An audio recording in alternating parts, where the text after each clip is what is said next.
ቆይ እኔም የት ሄጄ ነበር? ሞቼ ነበር እንዴ? ሁሉ ሲሆን ወደድኩሽ ይለኛል አልካሌ እስቲነድ እኔ ምን አገባኝ ብትንቦገቦገ ብትንቦገቦገ። ኧረ ተይ ቅማምዬ አንቺ በቡቡ ጨክነሽ ነው እንደዛ ይባላል እንዴ? ምን አገባኝ ጭራሽ ቅማምዬ ይመችሽ አንቺ ይመችሽ። ምን አለብሽ? እንደ ልቡ ብዬሻለሁኝ እንደ ልቡ። እኛ እንግዲህ በአንቺ ጣልቃ አንገባም። ግን በቃ እኔ በሳቅ ነው የነፈርኩትኝ። በጣም ስራ በዝቶብኝ ደክሜ ምናምን ነገር የሆነ ቦታ ሸር ተደርጎ ነው እውነት ያገኙትኝ። እኔ አላገኙም። ስገባ እሷ ሆነች እንደዛ እያለች የመጣችሁ። ወይ ቅማምዬ እንደው እኛ ተናፋቂ ትፍት ብለሽ ነበረ። እንኳን ደህና መጣሽ ቅማማችን፣ ማጣፈጫችን፣ ንግስታችን። እንደው ቆይ እንደው ምን ይሻልሻል አንቺ ልጅ? ተይ እንጂ ተይ።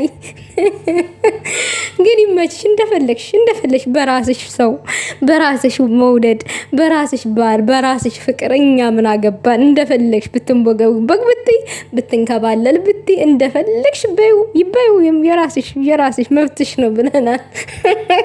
ዘፋኛ ግን እኮ እኔ ፈታ ነው የምታደርገኝ ይቺ ልጅ ማለት ይቺ እንትን የገጠር አክትን የገጠርን እንትን ገጠ ባህሪያት ተላብሳ ነው የምትተውነው ይቺ ምዘፍነዋ ማለት በጣም ነው ፈታ የምታደርገው። እንደውም ተከታታይ ድራማ አለው አይደለ? እኔ አላይም ቲክታክ ላይ ተቆራርጦ ምናምን ነገር።